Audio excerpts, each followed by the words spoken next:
Muchas personas ignoran el mundo legal hasta que surgen los problemas. Hoy vamos a revisar diversos aspectos.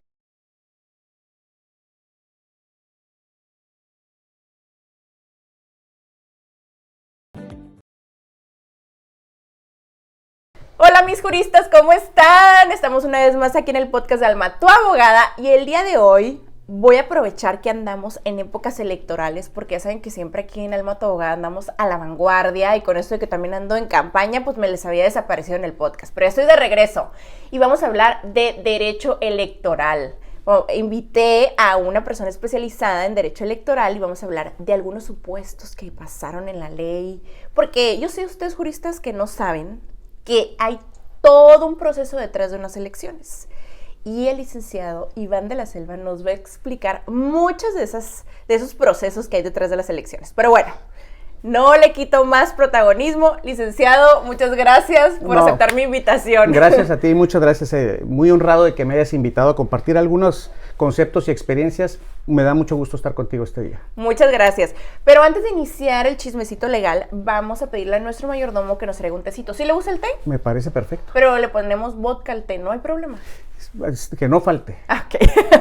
Mayordomo, el té, por favor, que el chisme legal va a comenzar.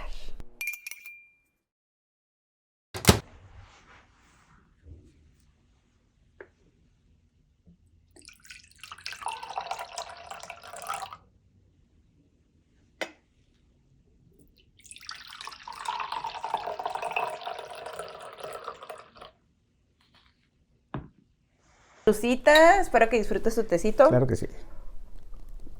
Uy, sí, no, está fuerte hoy sí de boca. Para que suelte más la lengua. O sea, con mucha suerte nos cuenta alguno que otro secreto electoral. Vamos a ver, vamos a ver. Licenciado, platícanos un poquito de usted, porque mis juristas pues no lo conocen. Mis juristas son todos mis seguidores, que están siendo conocedores del derecho, entonces ellos no saben mucho de derecho electoral. Ni siquiera yo, que soy abogada.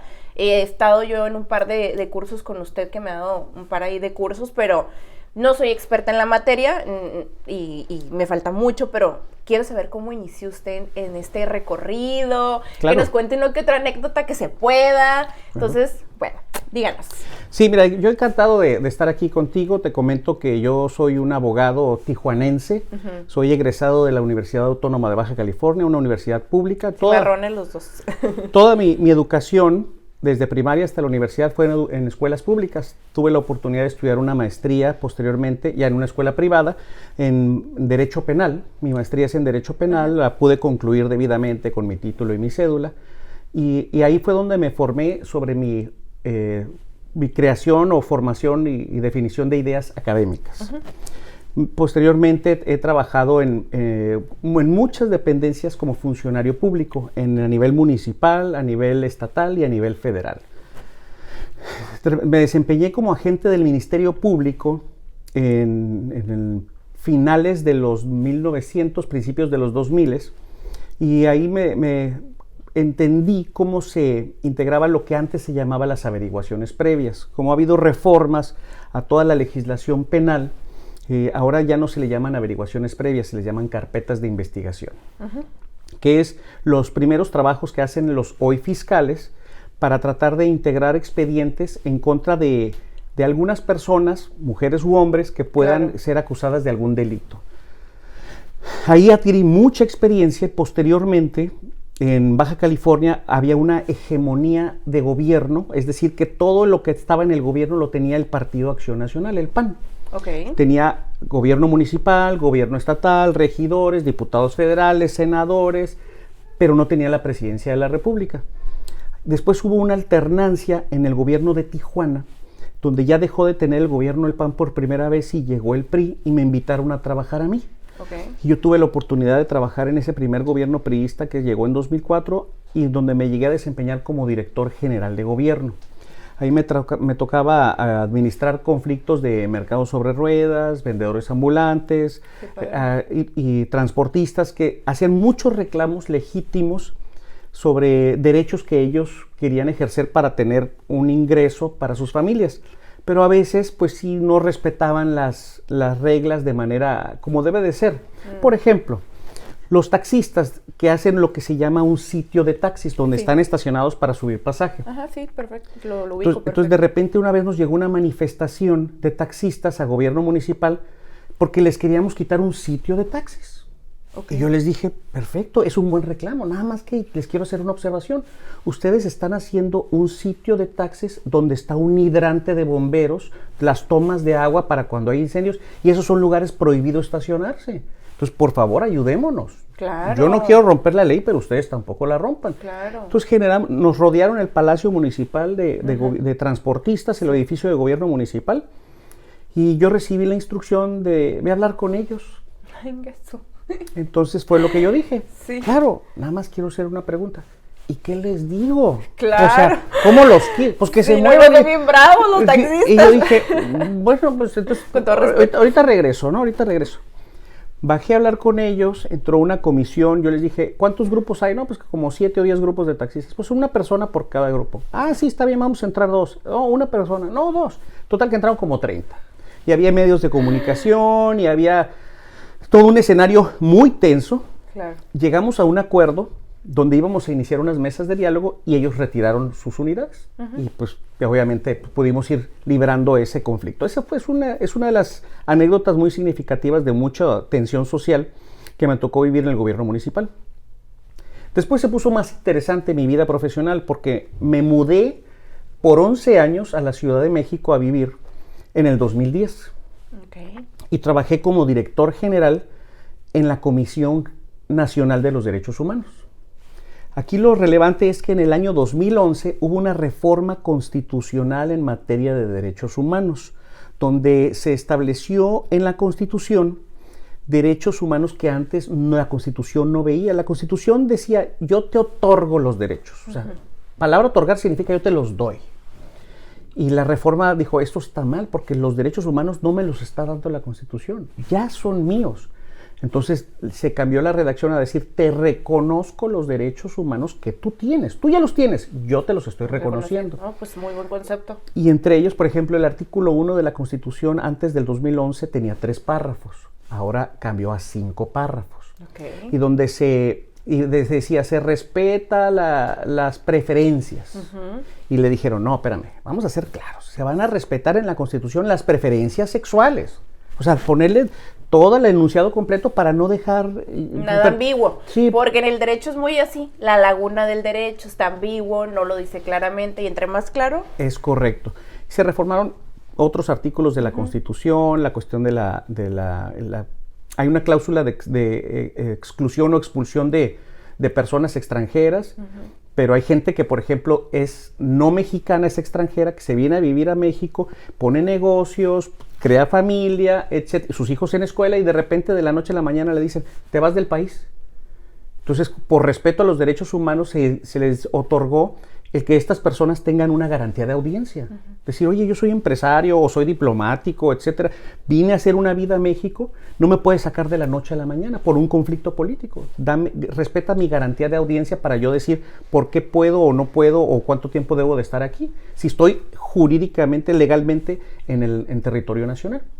Entonces ahí en la Comisión Nacional de Derechos Humanos fue otra etapa de formación, hasta que cambia la presidencia después de 5 años de la Comisión Nacional de Derechos Humanos y entro al Tribunal Electoral del Poder Judicial de la Federación. El Tribunal Electoral del Poder Judicial de la Federación está organizado por salas, pero la máxima autoridad es la Sala Superior. Yo entré a trabajar a la Sala Superior, que es como la Suprema Corte de Justicia de la Nación, pero en materia electoral. Y pues yo llegué, un muchacho así de Tijuana, buena onda. Bueno, ya no tan muchacho, pero sí, buena onda. ¿Y qué pasó? Que está de un ambiente muy tenso, con gente experta en materias jurídica y jurídica electoral. Y yo, ¿qué pasó? ¿Qué hay que hacer aquí o qué?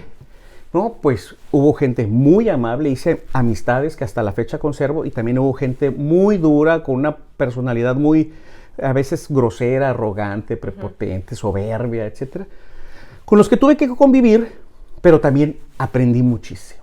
Aprendí muchísimo y yo dije, esta es la esencia de la lucha por lo que todos que se participan en política constantemente impulsando, que es la lucha por el poder, que ese es todo un tema. Todo un tema. Después de un día hablaremos un podcast de ese tema. Déjenlo saber en comentarios si quieren saber la lucha por el poder. Después de estar en el Tribunal Electoral del Poder Judicial de la Federación, en la Sala Superior, me fui contratado en el Instituto Nacional Electoral, en el INE, en oficinas centrales. Okay. Hay una área administrativa que se llama la Unidad Técnica de lo Contencioso Electoral. Porque todo el mundo decía que la competencia, y esta es una discusión muy vieja de varios lustros, de que no hay equidad en las contiendas, que tú tienes más tiempo aire en la televisión o en radio que yo, que tú tienes más dinero o más propaganda que yo, entonces eso no es equitativo. Y en la Unidad Técnica de lo Contencioso Electoral, esa área administrativa, se decidió que se iba a organizar toda la estructura administrativa para atender impugnaciones. Y pues ahí llegué yo. Me dijeron, no, pues, hubo un concurso para 4 plazas, 4 espacios. Nos inscribimos más de 200 personas, 223, y pues me tocó ser uno de los 4 finalistas, donde tuve la oportunidad de trabajar ahí en la Unidad Técnica de lo Contencioso Electoral del INE.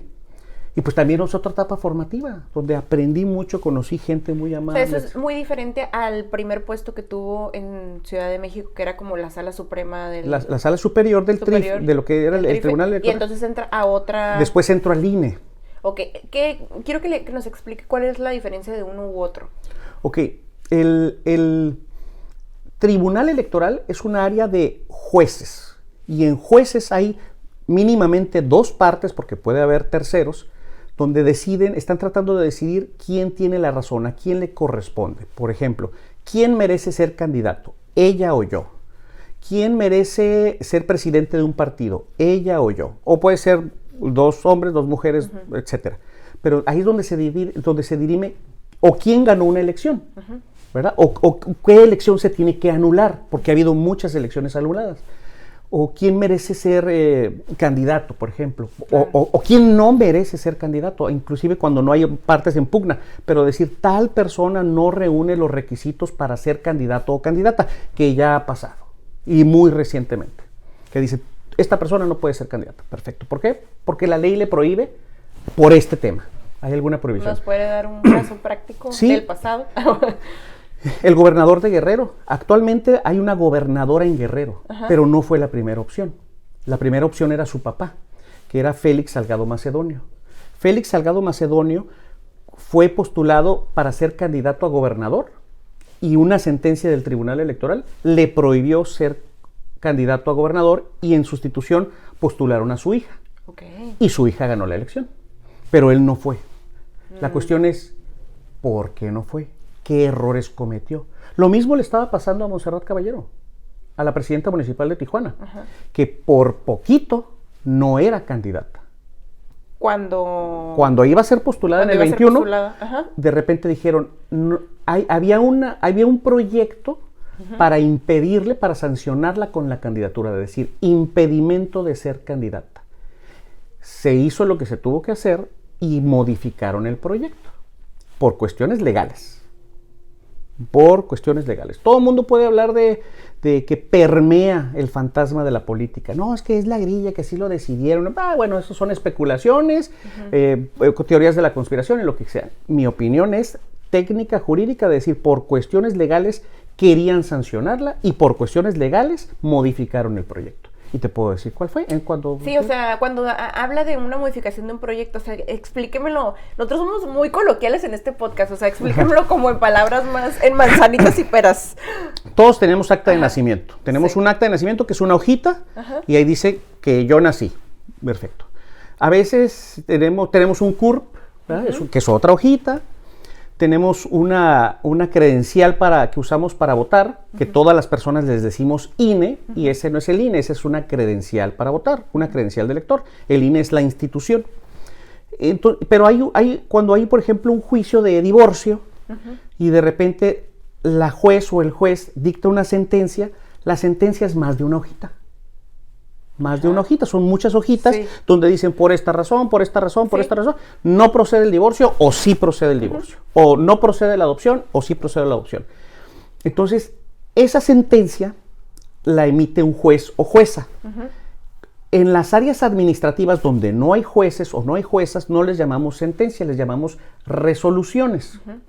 Y las resoluciones son aprobadas por alguna autoridad.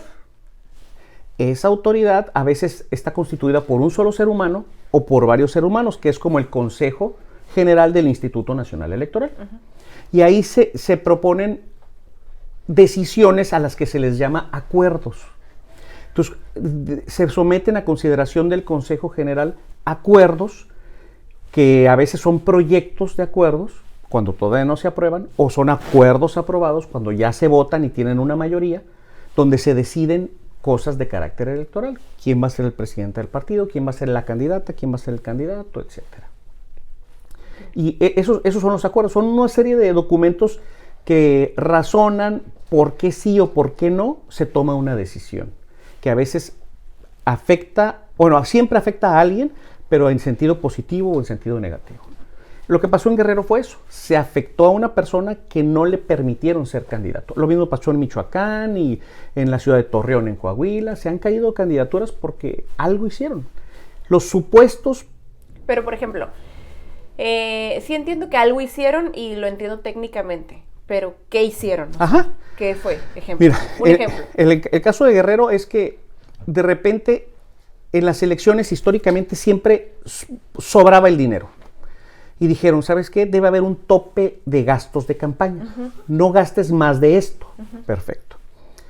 Y dijeron, si te fiscalizamos y te pasas de ese tope de gasto, se cancela, aunque hayas ganado. Se te caes del puesto. Entonces, al presidente Enrique Peña Nieto ganó la elección y tomó protesta en el 2012. Lo fiscalizaron y en el 2014 se dieron cuenta que había rebasado su tope de gastos de campaña. O sea, 2 años después. ¿Y ahí qué pasa? Pues le dijeron, no lo vuelvas a hacer. Y a lo mejor lo multaron, pero él siguió siendo presidente. Entonces se dijeron, la fiscalización está mal, hay que hacer la fiscalización en tiempo real. ¿Y qué vamos a fiscalizar? Pre-campañas y también campañas. Entonces, esta persona, Félix Salgado Macedonio, que hoy en la actualidad es senador, no presentó gastos de pre-campaña. O sea, él fue precandidato y no presentó gastos de pre-campaña. Entonces el INE le dice, oye, repórtame tus gastos. Y dijo, no, es que no tuve gastos. Bueno, entonces no me presentaste en tiempo, porque no es cuando se te ocurra, sino que hay una temporalidad. No me presentaste tu informe de gastos en cero, porque me lo tuviste que haber presentado en cero. Y le dijeron, y esto empezó en 2015, estamos en 2018 y tú ni siquiera en cero lo reportaste, entonces no puedes ser candidato.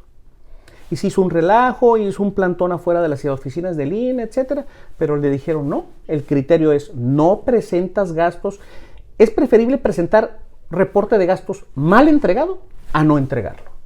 Decir, oye, te equivocaste aquí, te equivocaste acá, sí, perfecto, pero sí te lo entregué, ¿verdad?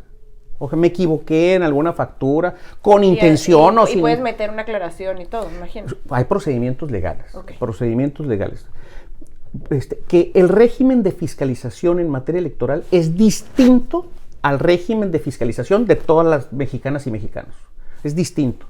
Porque alguien dice, es que cuando no pagué mis impuestos en tiempo, pero los pagué antes de que me los requirieras, pues ya no me multaste. Ah, sí, es cierto, así funciona el Código Fiscal de la Federación.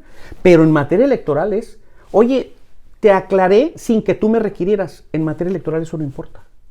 Ahí tienes tanto tiempo para reportar y hacer aclaraciones. Fuera de ahí, ya estás cometiendo una infracción y te voy a sancionar. Y las sanciones en materia de fiscalización no hay amonestación, siempre es multa. Y por ejemplo, yo tengo una duda. Esas acciones que toma el INE o el IE, el Instituto Estatal Electoral, ¿las toma de oficio o tiene que haber un impulso procesal de alguna de las partes? No, son oficiosas. En materia, ¿todas? Sí, la gran mayoría son oficiosas. El 90% de las acciones de fiscalización son oficiosas. Ah, de fiscalización. Sí. Pero de cosas de impugnación, y eso sí tiene que ser a petición de parte. Algunas cuestiones son de la instancia de parte. Por ejemplo, hay una infracción no de fiscalización, es una infracción electoral que es la calumnia. La calumnia es un recurso electoral que utilizan todas y todos los partidos políticos. Los protagonistas siempre lo usan porque dicen, no, fulanito de tal es narco, o fulanito de tal es homicida, o fulanito de tal, algo que consideren que socialmente es reprobable y dicen, pues vamos a decir que él se dedica a eso, que se dedica a matar a bebés en su sótano, ¿verdad? O sea, cosas así dramáticas, o que pertenece es narcosatánico, cosas así. Y entonces dice alguien, oye, me estás calumniando. Y la autoridad dice, pues te están calumniando a ti, el único afectado eres tú. Yo voy a hacer algo si tú presentas tu queja o denuncia. Si no, hay esa instancia de parte. Porque hay gente que dice, son balas de papel, salió un artículo ahí, no me hacen nada. Y hay gente que no lo tolera, dice, oye, pues mi fama pública está siendo afectada, como profesionista, como integrante de la sociedad, como padre de familia, en la escuela, de los niños, etcétera. Entonces sí comienzan a presentar una serie de quejas en contra de esa calumnia, que es un recurso muy utilizado en la política. La calumnia. Sí. Pero yo no sé por qué hacen eso, siento que los vuelven más famosos. En algunos casos sí, pero alguien dijo por ahí, tú calumnia que algo queda, ¿no? O sea, a lo mejor después se aclara que no era cierto, pero pues ya se quedó el ruidito ahí. Sí, como que la gente dice, no, yo no quiero que me gobierne el mataperros o algo así. Ajá, sí, exacto. Y ya te restan 30 votos de ahí de toda la colonia. O por tu preferencia sexual, o porque a lo mejor has tenido muchas parejas, o sea, hombres y mujeres, y siempre viene la calumnia. Sí, como que la empatía luego de las mujeres de que no, es un infiel. No, pues no, ya no voto. Y también hay viceversa. No, mira, si tiene muchas parejas es porque es competente en el arte amatorio, ¿no? Bueno, al rato. O sea, todos votando. La gente, así como le cuando votaron por Peña Nieto, de que está guapísimo. O sea, hay gente que dijo, yo no sé nada, pero él, ¿verdad? O sea, así sucede. Entonces hay una serie de infracciones que se presentan en materia electoral, donde ahí fue el área donde más me especialicé, en el ejercicio. Ok. Entonces, ¿eso es lo que lo lleva a usted a convertirse en experto en derecho electoral? Sí, exacto, porque mi maestría es en derecho penal. Ajá, yo también la tengo en derecho penal y no ejerzo casi el derecho penal. El derecho penal es el derecho de las penas. Ajá. Y una pena es un castigo. Claro. ¿Verdad? Pero los castigos, la gente puede pensar, derecho penal, cárcel. No. Una orden de no presentarte en tal lugar es una pena. Una multa es una pena. Una prohibición de volver a casarte, por decir algo, es una pena. No necesariamente la pena tiene que ser cárcel. Sí, pero ya eso de no casarse, la prohibición. No, eso ya es no un derecho anticonstitucional. Ajá, es sí, correcto. No. Pero pudiera darse que... Sí, pero antes sí se hacía, ¿eh? O hasta existieran... 3 años no te puedes casar y ya salían así las sentencias. Me tocó todavía. Ajá, es correcto. Cuando yo inicié litigando. Entonces, ese tipo de castigos son penas que no tienen nada que ver con la cárcel. Claro.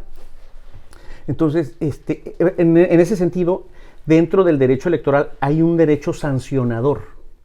Hay un derecho sancionador que se presenta en tribunales electorales y en el propio Instituto Nacional Electoral o el Instituto Estatal Electoral. Okay. Ahí es donde me fui concentrando y de repente surgen criterios. Surgen criterios de decir, a ver, la ley nos dice esto, pero no nos plantea otra solución. ¿Y aquí qué hacemos? Entonces los jueces y magistrados de repente dicen, aquí ¿cuál es el camino a seguir? Pues es donde también se crean las leyes, ¿no? Crean jurisprudencia. Ya sabes, los que estudiamos derecho nos dijeron en la universidad, la jurisprudencia son criterios de la Suprema Corte, donde en 5 expedientes hay sentencias en un mismo sentido, pero ninguno en contrario. 5 sentencias. En derecho electoral son 3. Ok. ¿Verdad? Entonces esto es algo que no se sabe. Si en 3 sentencias se... A nivel nacional. A nivel nacional. Y ya es obligatorio cuando hay 3 sentencias emitidas en un solo sentido, que es algo muy técnico, ¿no? ¿Qué hace el TRIFE o el instituto todo en la época donde no hay candidatos, o sea, donde no hay elecciones? Porque pasan años a veces de una elección a otra. Sí, es correcto, pero lo que sí existe son los partidos. Okay. Los partidos tienen una estructura orgánica, por ejemplo, tienen un presidente y un secretario general, que a veces es presidenta y secretario general. Entonces, al principio decían, mira, te voy a dar algo un poquito más histórico para llegar a este punto. En el siglo XIX, las personas que tenían derecho al voto eran hombres que tuvieran tierras o dinero y que hablaran español. ¿Verdad? Entonces, si no reunías esas condiciones, no podías votar. En el siglo XX siguió eso en la primera mitad. Pero a nivel estatal, de repente surgieron temas donde las mujeres decían, a ver, yo tengo obligaciones igual que un hombre. O sea, yo pago impuestos, tengo que respetar las leyes, etcétera. Claro. Entonces yo exijo mi derecho al voto. Ajá. Hasta a nivel federal, en los 50, en el 52, 53, se permitió por primera vez que las mujeres ejercieran el voto. Digo 52 porque fue cuando se aprobó y el 53 se ejerció. Entonces, esa evolución de derechos ha tenido muchos impactos hasta el 2020, porque ahora hablamos con mucha frecuencia de la violencia política contra la mujer por razón de género. Una cosa es violencia de género y otra violencia política contra la mujer en razón de género. ¿Por qué? ¿Qué diferencia hay? Porque Qué interesante violencia plática. política habla de derechos políticos. Ahora, ¿cuáles son Ajá. los derechos políticos? Votar Y o ser votado. votada. Ajá. Y la violencia y la violencia contra la mujer no siempre se trata de votar o ser votado. Es una mujer que es violentada por alguna forma, físicamente, emocionalmente, económicamente, Verbalmente, ¿no? Verbalmente, o sea, de muchas Ha formas. pasado que unos candidatos le hacen unos comentarios a las candidatas de que medios feos, ¿no? O de repente. Sí, eso pasó en la elección pasada. Sí, no quise decir. contra Lupita Jones. Sí. Cuando- Yo muy prudente, ¿eso pasa? Ahora, pero a lo que me refiero es cómo han Sí. ido. Hubo No. una época que dijeron, oye, necesitamos que haya más candidatas mujeres. Ok, entonces les sugerimos a los partidos, y eso pasó en épocas no electorales, que era tu Ajá. pregunta original, que por lo menos el 30% de sus candidaturas sean mujeres. Perfecto, 30%. Y luego dijeron, pero era una cuota. O sea, de que te propongo 30, ¿no? O sea, si son menos, bueno, pero pues por lo menos 30. Después, que serán obligatoriamente 40% de tus candidaturas, y actualmente estamos en el 50%. 50% de las candidaturas de la elección que sea tienen que ser mujeres y 50% tienen que ser forzosamente hombres. En ese momento estamos ahorita en el 2024. Pero dijeron, y hay puestos que son unipersonales. Por ejemplo, gobernador o presidente de la República. Ahí cómo manejamos. ¿Podemos poner como partido político siempre a una mujer o siempre a un hombre? Decidían, a ver, tú eres un partido nacional, ahorita va a haber en el 2024 elección de 9 gobernaturas. Entonces dijeron, mitad y mitad, pero son 9, es un número non. Entonces, ¿qué hacemos? Bueno, 5 mujeres y 4 hombres. Y así está actualmente. Actualmente todos los partidos políticos postularon por lo menos 5 mujeres y 4 hombres a gobernador, porque son 9 gobernaturas. No estoy inventando, está en todas partes. ¿Qué tal? ¿Qué tal? Qué interesante. Igual para las presidencias municipales todo aplica. La presidencia municipal, como se trata de una planilla, estamos hablando que está el presidente o presidenta, el puesto, la presidencia, y luego viene un síndico, síndica, una sindicatura, y luego una planilla de regidores. Entonces tiene que haber paridad horizontal de 50 y 50. Es decir, si es presidente, el síndico es mujer, y el primer regidor es hombre, el segundo regidor es mujer, el tercer regidor es hombre, y así sucesivamente, escalonados. Pero esto es una evolución, Sí, claro, eso no se veía antes. No, pero sucedió un fenómeno muy interesante que Ajá. fue el de las Juanitas. ¿Qué ¿Lo es has eso? escuchado? No. Mira, en la Ciudad de México existen territorios de gobierno que hoy se llaman alcaldías. Ok. Es el único lugar de la República donde existen las alcaldías. ¿Qué? Porque en la demás parte de la República se llaman presidencias municipales. Sí, pero ¿por qué allá diferente? Porque la Ciudad de México no es un estado libre y soberano. Es una entidad federativa, pero no es un estado libre y soberano, como el estado libre y soberano de Yucatán, el estado libre y soberano de Baja California. Ahora, ¿por qué no es un estado? Porque las características de la Ciudad de México son distintas a las de los demás estados. Es decir, ahí es donde residen el poder ejecutivo, donde reside el poder legislativo, es decir, las dos cámaras, senadores y diputados, y el poder judicial. Entonces ahí están los tres poderes. No es un estado libre y soberano, No, claro. pero sí es una entidad federativa. Ok. No es Por eso se llaman alcaldías. Entonces allá le dijeron, si no es un estado no puede tener presidencias municipales, por eso se llaman alcaldías. Ok. Aunque en muchas partes de la República, incluyendo aquí en Tijuana, les llaman alcaldes, ¿no? O la alcaldesa. Pues yo no sé quién es la alcaldesa, yo conozco a la presidenta municipal. Yo creí que lo correcto era el alcalde. Sí, porque es un error heredado. Ok. Es un Entonces, error. Lo correcto es el presidente municipal o la presidenta municipal? Presidencia, presidenta o presidente. Muy bien, qué interesante. Pero, y son cosas que heredamos desde la época de la colonia, ¿no? Antes había alcaldes. Ah, ok. Sí.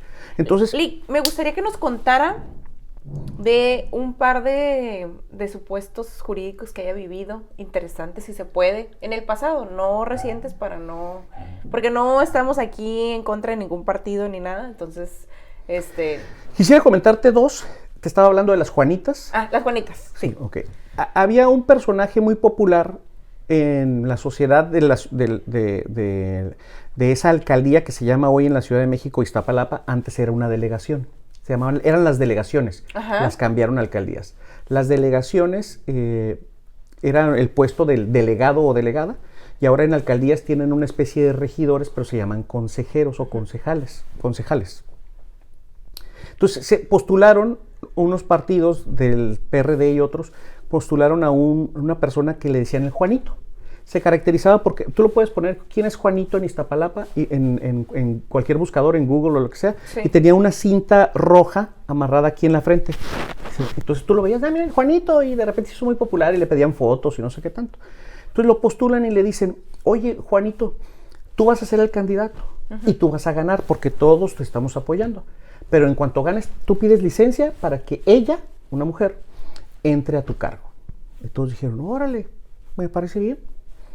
¿Y qué crees? No quiso pedir licencia, Juan. Sí ganó y no quiso pedir licencia. Y después lo obligaron a pedir licencia y ella toma el poder. Sí. Okay. Después el Partido Verde Ecologista postuló a muchas mujeres, pero sus suplentes eran hombres. Ajá. Entonces todas las mujeres esas, era un grupo de mujeres, no sé, como de 50 personas, de candidaturas a diputadas federales. Cuando ganan, toman protesta y piden licencia y entran los hombres. Entonces dijeron, ¿por quién votamos? ¿Por mujeres o por hombres? Porque finalmente llegaron hombres. Entonces hicieron esa trampa. Entonces esas mujeres obligadas a pedir licencia, o que a veces ellas mismas solas pidieron licencia, porque yo soy la candidata, pero mi esposo va a ser el diputado. Ah, okay. O mi novio, o mi papá, ¿verdad? O alguien de ahí de la familia, etcétera. Entonces dijeron, cambiaron la ley para decir, ahora donde hay fórmulas, senador con suplente, diputado con suplente, siempre van a tener que ser del mismo sexo. ¿A poco? Sí, así está actualmente. Hay gente que es titular mujer y su suplente tiene que a fuerza ser mujer. Pero esto evolucionó todavía más. No nos quedamos ahí. Porque dijeron, siempre que la persona candidata titular sea mujer, a fuerza va a tener que ser su suplente mujer. Pero si es hombre, va a ser hombre. Aunque si es hombre, puede su suplente ser mujer. Pero no al revés. Así estamos en 2024. ¿A poco? Los hombres tienen que tener... Me da mucho gusto que nos estén reconociendo tanto, pero siento que de repente, bueno, la Sí. ley está... Lo que pasa es que el sexo femenino, las mujeres han sido ha sido muy ignorado, muy desgastado históricamente. Históricamente, porque siempre la mujer se le consideraba un ser humano como de segunda clase. Error total, ¿no? Error un total. objeto, literal.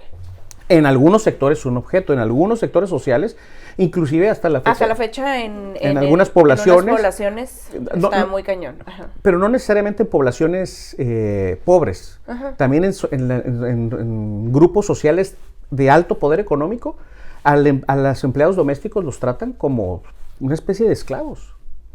Me ha tocado ver yo en la Ciudad de México, como estabas comentando que Aranda acaba de regresar de allá, restaurantes de alto poder adquisitivo donde está la familia degustando en una mesa de 10, 12 personas y está la empleada doméstica cargando al bebé con un uniforme tipo enfermera, y cargando el bebé a un lado parada mientras todos están parada así cargando al bebé para que el niño no esté llorando, etcétera.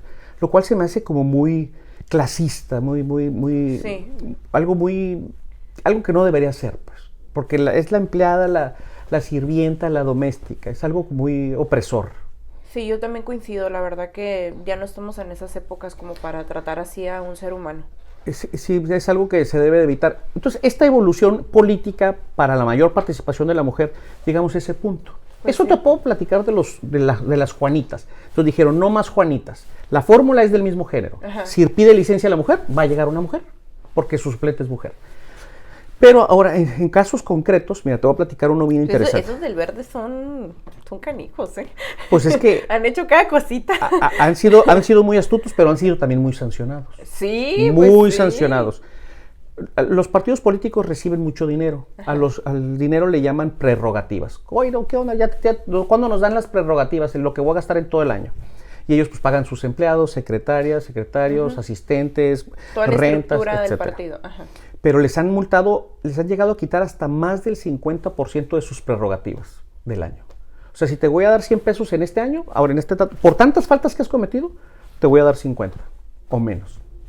Por las broncas en las que se han metido, que es tema muy amplio. Lo que pasó con unos hashtags que utilizaron en Twitter. Sí, supe. De personas famosas que no fueron orgánicos. Ajá. Y esa fue la crítica. Porque todos ponían el mismo hashtag, entonces no es orgánico. Dijeron, si fuera orgánico, bueno, pero mira, tal personaje, Daniel Bisoño, Miguel Herrera, el que acaba de renunciar a Xolos, etcétera, todos así publicando lo mismo. El Regil también estuvo involucrado. Muchas personas. Y algunos llegaron a decir verbalmente, a mí me dieron 200,000 pesos por ese hashtag. Yo le dije, me hubieran hablado a mí para yo también ponerlo, ¿no? Ya sé. Pero esto fue tras bambalinas, tras rumores. No hubo evidencia documental de esa cuestión económica. Pero cuéntanos algo aquí que haya pasado en el estado, en el municipio. Concursé para ser presidente yo del Instituto Estatal Electoral. Ok. Es un proceso muy difícil porque tienes que hacer un examen de conocimiento. Primero tener documentos, los presenté. Y luego presentar documentos. Los presenté. Y luego hacer un examen durísimo donde te preguntan hasta de matemáticas. Tuve que contratar un maestro de matemáticas para que me diera clases para prepararme para mi examen. El examen de matemáticas era a nivel preparatoria, lo cual no es muy pesado, pero pues no estuve en la prepa ayer, ¿no? O sea, ya habían pasado algún tiempo. A mí me hacen examen de matemáticas ahorita. Sí, pues no, te me regresan a la preparatoria. Logro pasar a la parte final. Luego hacemos un ensayo, que es un escrito de menos de 1000 palabras, más de 700, con que no tuviera errores ortográficos, sobre un tema electoral. Y ahí se elimina otro banco de personas. Total que quedamos 10. 5 hombres y 5 mujeres. Entonces la ley dice, de esos 5 hombres y 5... Luego nos hacen una entrevista. ¿Y por qué quieres ser presidente del instituto? No, pues mira, la democracia y la buena onda y las elecciones. Sí. ¿Verdad? Y de repente la ley dice, es un reglamento, dice, se va a hacer una lista, cuando haya varios asientos, se va a elegir a uno de cada... en este asiento va tal persona, en este asiento va tal persona, en este asiento va tal persona. Así se decide. Pero cuando el asiento vacante es uno solo, y había un asiento vacante que era la presidencia del Instituto Estatal Electoral, o sea, nomás un asiento, porque el que estaba de presidente falleció por enfermedad, dijeron, cuando hay un asiento se va a elegir una lista de hasta 5 personas. Y de esas 5 personas votamos por el que queramos que sea. Perfecto. Lo elige el INE nacional. Y de repente dicen, pues el presidente del instituto va a ser fulanito de tal, el actual, Luis Alberto. Luis Alberto, no me acuerdo si se llama Luis Alberto. Bueno, pero lo eligen a él. Haz de cuenta que Alma va a ser la presidenta del instituto. Y yo dije, oye, espérame, dijimos que ibas a hacer una lista de hasta 5 y no hiciste la lista. Te fuiste y lo dijiste directamente a esa persona. De dedazo. Ajá. Lo cual, eso sí se puede hacer cuando hay varios asientos vacíos. Pero cuando es uno solo el asiento vacío, tienes que hacer una lista de hasta 5 y ese paso no lo respetaste. Entonces esta persona toma protesta y yo lo impugno. Yo voy y digo, esa designación es ilegal. No se respetó la creación de la lista para elegir de esa lista a quien tú consideres. Y la ley dice una lista de hasta 5 personas. Llega el asunto a la sala superior del Tribunal Electoral y me dan la razón. Entonces dice el instituto, bueno, si la designación estuvo mal hecha, ¿qué pasa con esa persona que ya está sentada en el puesto? Pues dijeron, pues en este momento deja de ser presidente.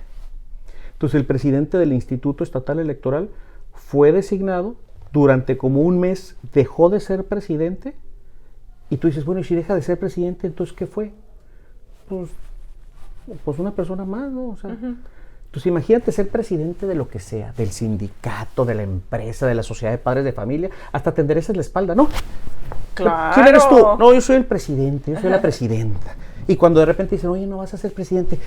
Ay, ¿por qué pasó? No, pues un loquito me impugnó ahí, ¿verdad? Y corrigieron la plana. Entonces le dicen al INE, tienes que hacer una lista de hasta 5 personas. Pero he enfatizado, porque ya te lo he dicho 3 veces, hasta 5, no de 5, hasta 5. Puede ser una lista de 4, puede ser una lista de 3, puede ser una lista de 2. Y volvieron a hacer la lista y pusieron a esta misma persona en la lista y propusieron a una mujer. Por cuestiones de paridad, para que no nomás fuera un hombre, sino un hombre y una mujer. Entonces dijeron los consejeros de línea, ok, ya vamos a tener 2 opciones de voto, o votamos por él o votamos por ella. Y volvieron a votar por él, que es el actual presidente. Entonces él regresa. ¿Y le agarró tirria a usted o no? Claro. ¿Son enemigos? No, yo a mí no me cae mal, yo lo he saludado inclusive en eventos, así que tal. Pero él te ve así como... Él, pues oye, ¿tú crees que le ha de haber dado gusto de ser el presidente y luego dejar de ser el presidente? No, pues no. Pero ahorita en sus manos está la elección local. La de diputados, la de presidentes municipales, regidores y síndicos. En él como presidente del Instituto Estatal Electoral. Pero la anécdota aquí es que logré que corrigieran la plana. Y por orden de la Sala Superior del Tribunal Electoral, entre uno de varios supuestos. En materia personal te puedo decir que en la pandemia, por medio de un amparo, que no es electoral, pero es amparo, logré que le pusieran a fuerza la vacuna a mi hijo contra el COVID, que es menor de edad. Porque comenzaron en la pandemia, no, pues que los de 60 años o más, y luego no, los de 50 a 59, y luego los de 40 a 40. Y yo dije, mi hijo tiene 15, 16 años, hoy tiene 17. Dije, es menor de edad. No, es que todavía no le toca. Dije, entonces, todavía no le toca la vacuna, entonces, que se lo lleve la fregada. Entonces, te voy a decir cuál fue el impulso. Yo dije, ¿tramitaré un amparo o no tramitaré un amparo? Y de repente escucho una voz, ¡claro que sí vas a tramitar el amparo a nuestro hijo! Y no sé qué tanto. Y yo, caray. Entonces... Ese fue el impulso procesal. Sí, exacto. Ese fue el impulso procesal. Entonces me dice mi esposa, no, promueve el amparo. Pues construí el amparo, pues no son demandas fáciles de hacer porque tienes que estudiar, claro, etcétera. Lo promoví. Cuando la presenté, inmediatamente el juez de distrito la admite y da la orden. De inmediato, las autoridades sanitarias del país tienen que vacunar a mi hijo fulanito de tal. Entonces nos hablaron, hola, buenos días, porque pusimos teléfono, correo electrónico y todo. ¿Pueden traer al niño para que le pongamos la vacuna y no sé qué tanto? No, sí, ¿qué día? No, pues era martes, no, el jueves, por favor, a las 8 de la mañana y no sé qué tanto. Y pues ahí organizando toda la dinámica. Entonces te ponen la vacuna cuando el acto que te está afectando de la autoridad cesa. Tú le tienes que decir al juez de amparo, al juez de distrito, oye, el acto que me molestaba ya cesó, ya no existe, porque ya le pusieron una vacuna. Y el juez me dice, no. Hasta que le pongan la segunda dosis. Entonces el amparo está abierto. Entonces estuvo muy interesante, sí, porque era el fenómeno de la pandemia, era algo que no habíamos vivido. Sí. Este momento de que el juez dijo, no. Le pusieron la primera dosis, porque dijo, demuéstramelo. Pero aparte fue la primera, hasta que le pongan la segunda. Y me dijeron las autoridades sanitarias, no, es que la segunda es como en 1 mes, 2 meses. Pues no, y el expediente abierto. Abierto, ¿qué tal? Lick, pues ya se nos está acabando el tiempo y tenemos que pasar a la etapa de preguntas y respuestas. Preguntas incómodas, nada, no es cierto. Son algunas preguntas que nos han hecho nuestros juristas, si claro, que tienen algunas dudas porque no saben mucho del tema electoral. Tampoco no lo quiero meter en muchos problemas, quiero que dé sus opiniones abiertas. Pero la primera pregunta es, ¿usted cree que actualmente todos los candidatos estén cumpliendo con lo que marca la ley?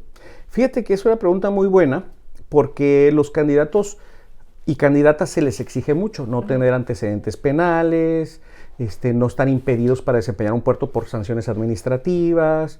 Hay un caso muy popular en Tijuana de que hay una persona que la señalan, otros partidos la señalan como que es un deudor alimentario. Entonces, la autoridad, el primer filtro es la autoridad electoral, el Instituto Estatal Electoral. El Instituto Estatal Electoral te corrige, me tocó ver la sesión donde aprueban las candidaturas, porque hay una sesión donde aprueban todas las candidaturas de todos los partidos.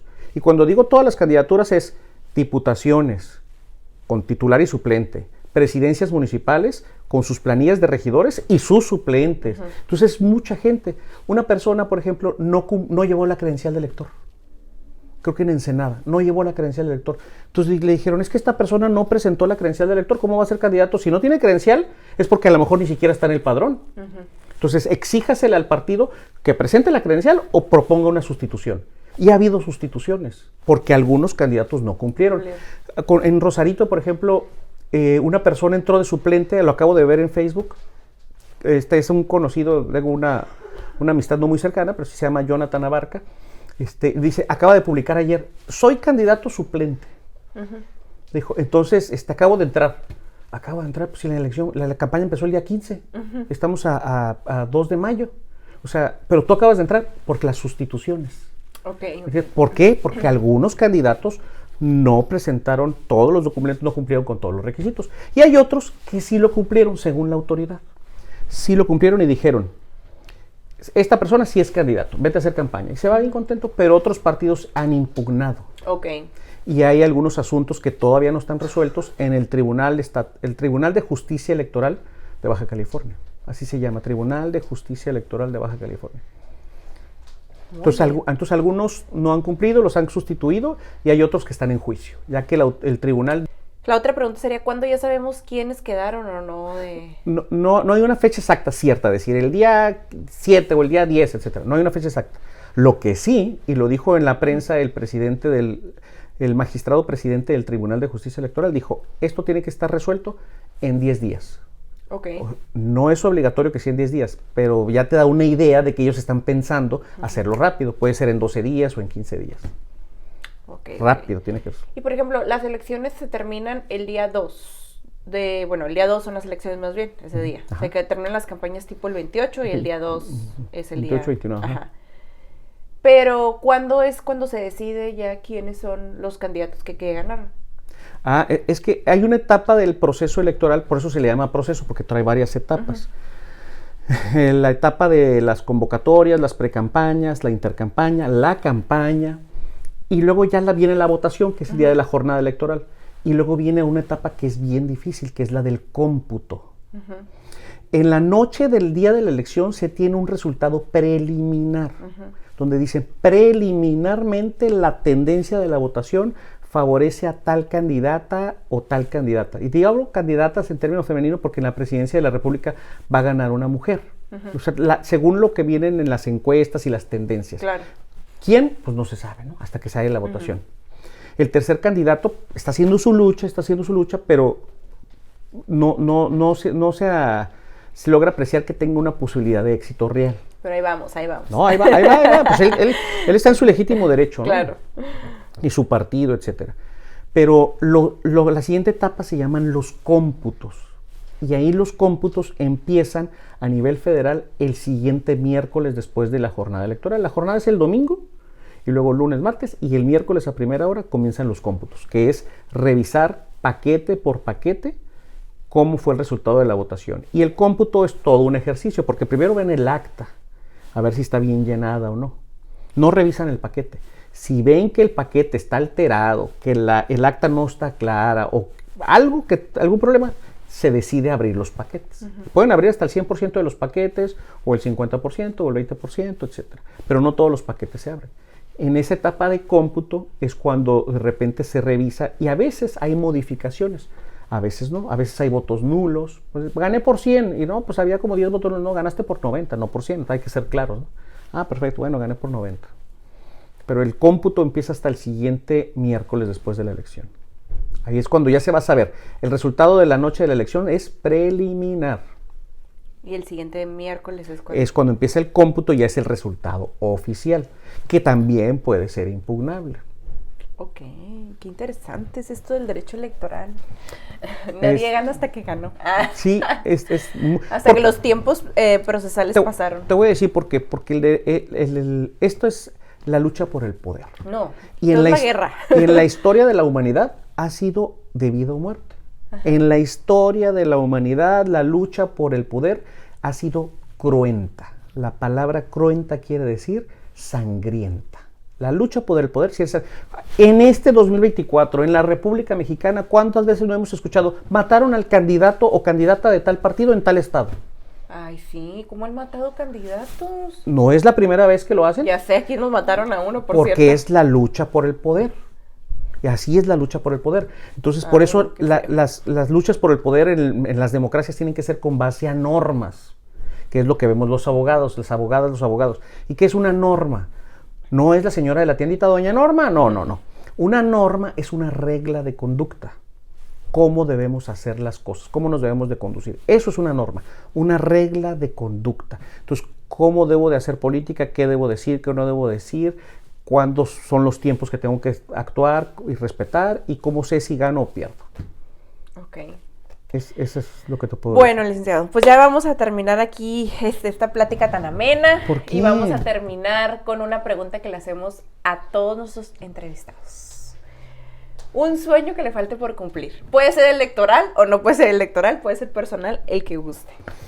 Fíjate que gracias a Dios, aunque no soy un hombre muy religioso, pero sí te digo gracias a Dios que he logrado ser muy feliz, porque este tránsito es temporal, ¿verdad? Algún día vamos a transitar a otro plano quizá. Algunos le llaman fallecer o no sé, o muerte, lo que sea. Claro.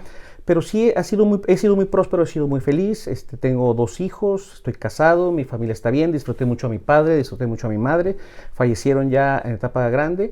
Patrimonialmente, obviamente, los seres humanos queremos tener más, ¿no? Tengo una casa, quiero tener 2 casas, que tengo un carro, quiero tener otro carro. Entonces, pues sí, de repente tengo inquietudes, no son como sueños, así como sueños no son. Te pudiera decir, pues, que mis hijos gocen de cabal salud. O sea, eso sería como mi sueño, que tengan muy buena salud la mayor parte de su vida, o que las mexicanas y mexicanos tengamos cada vez más, un mayor grado de estudios. Ok. O sea, si nuestro grado de estudios es primaria o secundaria, pues que terminen la prepa o que terminen las carreras universitarias. Mientras la sociedad está mejor preparada, le va mejor al país. Eso sí. Eso sería como pues, una cuestión así como en los concursos que dicen, quiero la paz mundial, ¿no? Ajá, y siempre hay guerra. Bueno, pues entonces yo aspiro a que la sociedad mexicana cada vez esté más preparada, que el acceso a la cultura y a la educación sea para la mayor población. Muy bien, pues muchas gracias. Mis juristas, nos despedimos y espero que les haya gustado este episodio especial sobre el tema de las elecciones y derecho electoral y que hayan aprendido mucho. Nos vemos.